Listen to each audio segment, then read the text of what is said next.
लेकिन आपको सरप्राइज भी होगा, देखेंगे। मोदी जी के हर बात पे विश्वास करना बड़ा मुश्किल है ना। हमारा ग्रास रूट लेवल वर्कर जो है वो इंटैक्ट है। लीडर जाता है कोई फर्क नहीं पड़ता, अगर ग्राउंड लेवल का वर्कर जाता, बूथ लेवल का वर्कर जाता है, ब्लॉक लेवल का वर्कर जाता है, उसकी चिंता बहुत होती है। ये वॉशिंग मशीन में सिर्फ कपड़े धोने के लिए अच्छे रहते थे, लेकिन मुझे मालूम नहीं था कि शाह साहब के पास आदमियों को क्लीन करने का भी वॉशिंग मशीन है।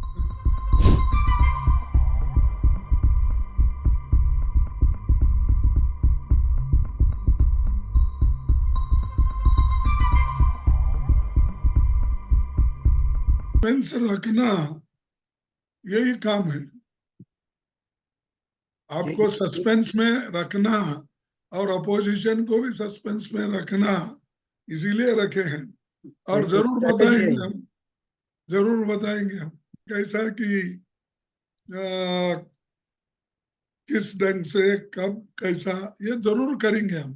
खाली तो छोड़ने वाले नहीं है, वो तो लड़ेंगे और लड़ते रहेंगे, उसमें कोई लेकिन आपको सरप्राइज भी होगा, देखेंगे।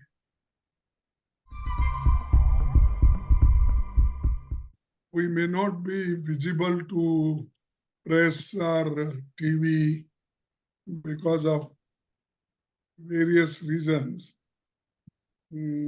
created by government.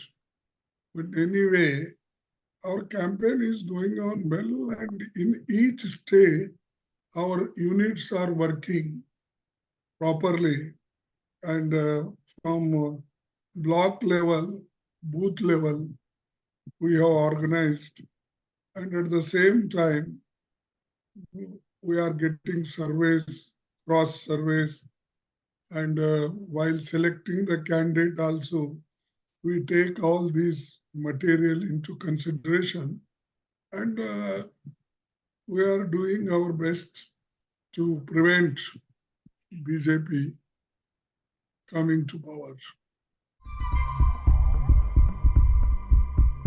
Modi ji के हर बात पे विश्वास करना बड़ा मुश्किल है ना। देश में कोई ऐसा पहला प्रधानमंत्री मैं देख रहा हूँ कि पहले जितने भी प्रधानमंत्री थे ऐसा झूठ तो नहीं बोलते थे और एग्जॉगरेटेड फिगर्स भी नहीं देते थे, लेकिन इन्होंने 400 पार बोल रहे हैं। अच्छी बात है कि कम से कम उन्होंने 600 पार नहीं बोला, क्योंकि हमारा पार्लियामेंट स्ट्रेंथ 543 है, 543 है। नहीं तो अगर जबान पे आया तो वो बोलते थे 600 पार, तो कम से कम अभी 543 के अंदर बोल रहे हैं, ये अच्छी बात है। लेकिन उनका सपना पूरा नहीं होगा। उनको प्रिवेंट करने के लिए जितनी संख्या होना चाहिए उतनी संख्या हम जमा रहे हैं, और हम उनको इस बार दिखाएंगे कि अपोजिशन नहीं, इस देश की जनता चाहती है बदलाव। इसीलिए जनता अब उठी है। अब आप भी देख रहे हैं कि पहले वो 1-2 मीटिंग करके डिस्ट्रिक्ट में चले जाते थे, या कम से कम स्टेट में 2-4 मीटिंग करते थे। अब तो गली गली फिरना पड़ रहा उनको, और कॉरपोरेशन के एडमिशन के लिए भी उनको गले में हार डाल के स्वागत करना पड़ रहा है। और जितने भी करप्ट, जिनको कहा करप्ट, इतना नर्वसनेस बीजेपी के पास आया है, खासकर मोदी जी खुद नर्वस है। इसीलिए हम इस बार देख रहे हैं कि इंडिया अलायंस का गठबंधन है, वो अच्छी तरह से अच्छे नंबर से आएगा, और वो नंबर उनको डिफीट करने के नंबर रहेंगे।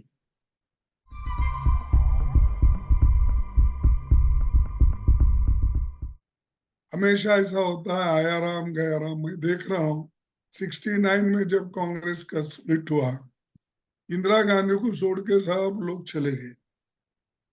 उसके बाद में और एक स्प्लिट हुआ 78 में, उस वक्त भी बहुत से नेता चले गए, हमारी सिंबल भी चले गई।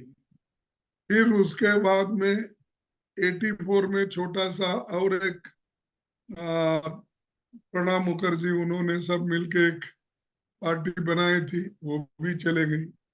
तो ये स्प्लिट करके जाने वाले, और जब हरी घास हमारे पास नहीं है फिलहाल, जब तो देखते ही लोग जा रहे हैं एक, और दूसरी तरफ मोदी जी अपने पास इतने वेपन्स रख लिए हैं, ED, CBI, income tax, CVC, जितने हथियार है वो हथियार अपने पास उन्होंने रखा है, और वो उन हथियारों का समय समय के अनुसार वो यूज करते हैं। इसीलिए उनको या तो डराते हैं, या तो धमकाते हैं, या तो उनके बिजनेस बंद करते हैं, या तो उनको कहते हैं कि आप इतना हमारे चुनावी बॉन्ड के लिए दो, आपको खुला छोड़ देंगे। तो ये उनका टैक्टिस है। इसीलिए थोड़े लोग, अगर कोई उसूल पे रहता है, अब मैं एक ही पार्टी में 53 साल से हूँ, और 30 साल में अपोजिशन में भी रहा हूँ, और 20 साल कांग्रेस पार्टी के रूल में भी रहा, तो मेरे को भी 30 साल अपोजिशन में जाने का मौका था। लेकिन हमारे जैसे लोग कभी नहीं जाते, क्योंकि हमारा जो टारगेट रहता है लाइफ में एक टारगेट लेके हम आते हैं, भी समाज में ये करना है, या पॉलिटिकल पावर अगर हमको मिला तो इस पावर का इस्तेमाल इन उसूलों के लिए करना है। तो ऐसे लोग नहीं जाते। अब वो डरपोक लोग तो जाते हैं, उनको आप कितना समझाएंगे। तो ये आजादी के पहले भी ऐसे ही थे ना, जैसा बीजेपी आरएसएस के लोग डर डर के सरकारी नौकरी में चले गए, महात्मा गांधी को कोऑपरेट नहीं करे, और उन्होंने बोला कि अरे जाओ सैन्य में भर्ती हो जाओ, व्यापार करो, वो करो, लेकिन गांधी को छोड़ो बोले। ऐसे लोग बहुत रहते हैं, तो इसीलिए उससे डरते नहीं। हमारा ग्रास रूट लेवल वर्कर जो है वो इंटैक्ट है। लीडर जाता है कोई फर्क नहीं पड़ता, अगर ग्राउंड लेवल का वर्कर जाता है, बूथ लेवल का वर्कर जाता है, ब्लॉक लेवल का वर्कर जाता है, उसकी चिंता बहुत होती है।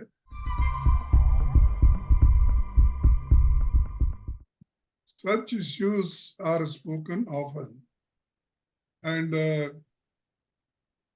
these issues only are not the winning points, are defeating points.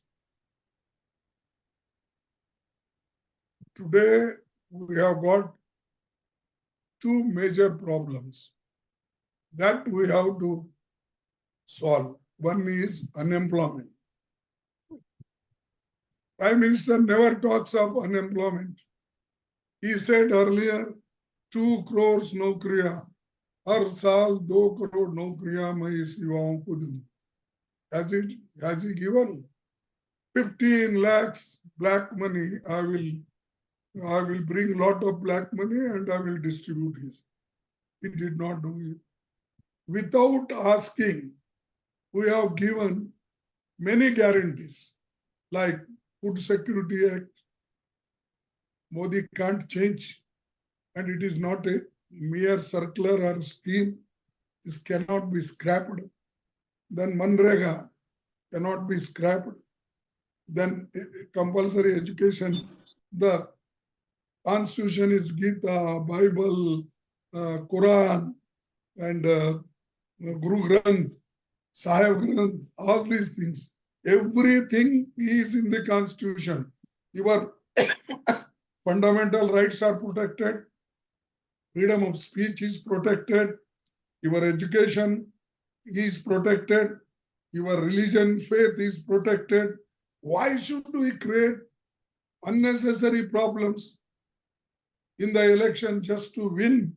You are destroying young people's mind. That's why I don't like such leaders.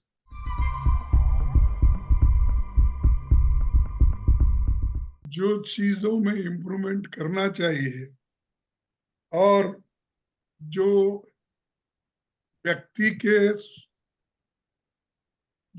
स्वातंत्र के खिलाफ है, जो कॉन्स्टिट्यूशन के खिलाफ जो चीजें हैं और जो अननेसेसरी लोगों को तंग और तबाह कर रही है, वैसे चीजें तो हमको करना पड़ेगा। मैं आपसे ही पूछूंगा कि भाई ईडी, ये तो फाइनेंस मिनिस्टर का डिपार्टमेंट है ना,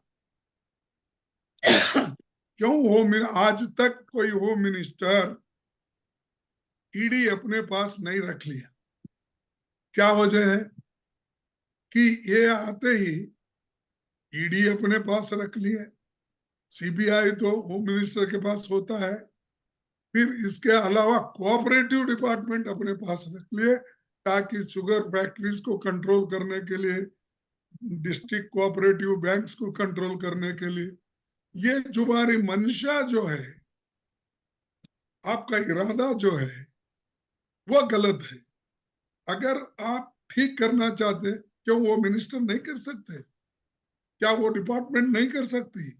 आप पूरा पावर अपने पास कॉन्सेंट्रेट करके, लोगों को हरास करके, उनको स्पीच करके, आप जो एक 444 एमएलए को अब तक लिए आप, और उसी ढंग से एमपीज को लिए, उसी ढंग से 23 बड़े बड़े कॉन्ट्रैक्टर्स, कॉर्पोरेट, उनको भी आप लिए, लेकर जब आपके पास आते हैं और आपके लॉन्ड्री में जब वो समाहित होते हैं, उस लॉन्ड्री में जो बड़ी वॉशिंग मशीन आपकी शाह साहब की है, बड़ी वॉशिंग मशीन उस लॉन्ड्री में, जिसमें ईडी के लोगों को भी डाला जाता है, सिर्फ सीबीआई में कौन देते हैं उसको डाला जाता है, ये सब को डाल के एक एक मैं सुना था ये वॉशिंग मशीन में सिर्फ कपड़े धोने के लिए अच्छे रहते सन,